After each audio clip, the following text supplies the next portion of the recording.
आपने post office में 50,000 रुपये निवेश किया तो 5 साल में कितना ब्याज मिलेगा, आज मैं आपको इसमें कैलकुलेशन करके बताऊंगी। और उस योजना का नाम है पोस्ट ऑफिस की टाइम डिपॉजिट, जिसे एफडी के नाम से या फिक्स डिपॉजिट के नाम से जाना जाता है। ये 5 वर्ष की अवधि का आज मैं कैलकुलेशन करूंगी।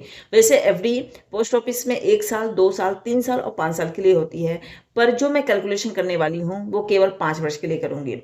इसमें आपको एक मुश्त निवेश करना पड़ता है। एक मुश्त मतलब एक बार आप निवेश कर देंगे और मैच्योरिटी पर ही आपका मूलधन वापस होगा।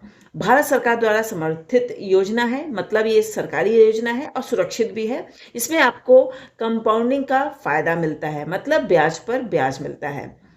अगर मान लीजिए आपने 50,000 रुपये निवेश किया, आज जो मैं कैलकुलेशन करूंगी 50,000 के निवेश पर करूंगी, और अवधि मानते हैं 5 वर्ष के लिए रख देते हैं, तो इसका जो ब्याज दर चल रहा है 7.5% प्रति वर्ष। आपका जो ब्याज है वो प्रति वर्ष आपके सेविंग अकाउंट में क्रेडिट होता जाएगा, और ये क्वार्टरली कंपाउंड होता है ब्याज। आपने 50,000 रुपये जमा कर दिया पोस्ट ऑफिस के एफडी स्कीम में, तो आपका टोटल जो ब्याज बनेगा वो 22,400 रुपये बनेगा, और मैच्योरिटी पर आपको टोटल अमाउंट होगा 72,400 रुपये। यानी कि 50,000 एक बार आप निवेश करेंगे और प्रति वर्ष आपको ब्याज मिलता जाएगा, पर टोटल अगर देखा जाए मैच्योरिटी में तो 50,000 पर आप 72,400 रुपये तक बना सकते हैं। इसमें आपको 1 क्वार्टरली, 2 क्वार्टरली, 3 क्वार्टरली इस तरह से आपके ब्याज पर ब्याज जोड़ता जाता है, और 5 वर्ष में टोटल 20 क्वार्टर होते हैं, और 20 क्वार्टर में आपकी राशि बढ़ती हुई दिखाई देती है। इसे हम एक आसान से उदाहरण से समझते हैं। जैसे आपकी मूल राशि है, मूल राशि मतलब आपने 50,000 रुपये जमा कर दिया, तो हर 3 महीने में ब्याज जोड़ेगा, फिर अगले क्वार्टर में ब्याज पर भी ब्याज मिलेगा। ये होता है चक्रवृद्धि ब्याज, जिसे कंपाउंडेड इंटरेस्ट का फायदा भी कहते हैं। अब टैक्स बेनिफिट्स की बात कर लेते हैं। आज जो मैंने आपको 5 साल की एफडी की बात की है, केवल उसी में ही आपको टैक्स का बेनिफिट मिलेगा। जो 1 साल, 2 साल, 3 साल की एफडी होती है उसमें टैक्स का बेनिफिट नहीं मिलता है। एटीसी के तहत जो टैक्स का लाभ होता है उसमें आपको 1.5 लाख रुपए तक बेनिफिट मिलेगा, और एफडी पर मिलने वाला जो ब्याज होता है वो आपकी आय में जुड़कर टैक्सेबल होता है, मतलब आपके ब्याज पर भी टैक्स लगता है।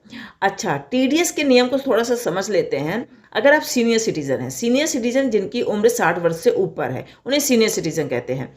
उनका जो एफडी पर जो ब्याज बनता है अगर 1 लाख रुपए तक है तो उसमें कोई टीडीएस नहीं कटेगा। और अगर आपकी उम्र नॉन सीनियर है यानी कि 60 वर्ष से कम है, तो उनका जो एफडी पर जो ब्याज बनता है वो 50,000 रुपये तक अगर बन रहा है तो उसमें कोई टीडीएस नहीं है। अगर 50,000 से ज़्यादा हुआ तो उसमें टीडीएस कट जाता है, और टीडीएस कटता है 10%। अगर आपने पैन कार्ड नहीं लगाया है तो 20% आपके ब्याज पर टीडीएस कट जाएगा। अब इसको हम थोड़ा सा एक समरी के रूप में समझते हैं कि ये किसके लिए सही है। ये सुरक्षित जो निवेश चाहते हैं, जिन नियमित आय की योजना बनाने वाली भी स्कीम है, वरिष्ठ नागरिकों के लिए और नौकरी पेशा और हाउसवाइफ के लिए बहुत अच्छी स्कीम है। आप चाहें तो एक बार जितना भी आपके पास पैसा है जमा करके और आप उससे ब्याज कमाएं। आप 1,000 रुपये से भी स्टार्ट कर सकते हैं। न्यूनतम निवेश 1,000 रुपये है, अधिकतम की कोई लिमिट नहीं है। आप सिंगल अकाउंट भी खोल सकते हैं, जॉइंट अकाउंट भी खोल सकते हैं, और जॉइंट अकाउंट में अधिकतम 3 लोग निवेश कर सकते हैं। नाबालिग के नाम पर भी अभिभावक अकाउंट खोल सकते हैं। ट्रस्ट और संस्था इसमें अकाउंट नहीं खोल सकते। 1 वर्ष की जो एफडी होती है उसका जो ब्याज दर होता है 6.9%। 2 वर्ष की जो एफडी होती है उसका 7% होता है, और 3 वर्ष की जो एफडी होती है 7.1% होता है, और 5 वर्ष की जो एफडी होती है वो 7.5% ब्याज मिलता है।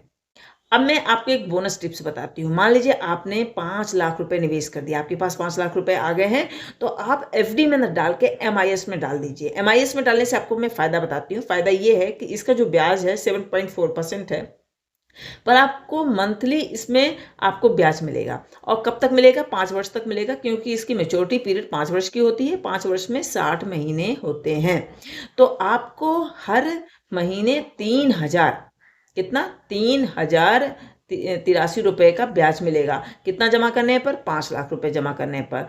तो वार्षिक ब्याज आपका हो जाएगा कम से कम 37,000 रुपये। तो आपका इसमें टीडीएस भी नहीं कटेगा, क्योंकि ये 50,000 रुपये से कम होता है। तो लगभग 5 वर्ष में आपका 1,85,000 का ब्याज मिल जाएगा। ठीक है, तो जो 5 लाख रुपए हैं वो आपका हो जाएगा मैच्योरिटी पर 6,85,000 रुपए। तो ब्याज हर महीने मिलता है, पर मूलधन 5 वर्ष बाद ही वापस होगा। तो अगर आप एफडी नहीं करना चाहते, हर महीने पैसे कमाना चाहते हैं, तो आपके लिए MIS, जिसे मंथली इनकम स्कीम कहते हैं, उसमें भी आप निवेश कर सकते हैं। अगर आप चाहें तो इससे जो हर महीने का जो ब्याज मिलता है उसमें RD में डाल दीजिए, जिससे आपका ब्याज रेट और ज़्यादा बढ़ जाएगा। ध्यान रहे, ये वीडियो केवल शैक्षिक उद्देश्य से बनाया गया है। निवेश करने के पहले अपने वित्तीय सलाहकार से सलाह जरूर लें। अगर ये वीडियो आपको अच्छी लगती है तो लाइक शेयर सब्सक्राइब जरूर करें। मिलते हैं अगले वीडियो में नई जानकारी के साथ। धन्यवाद।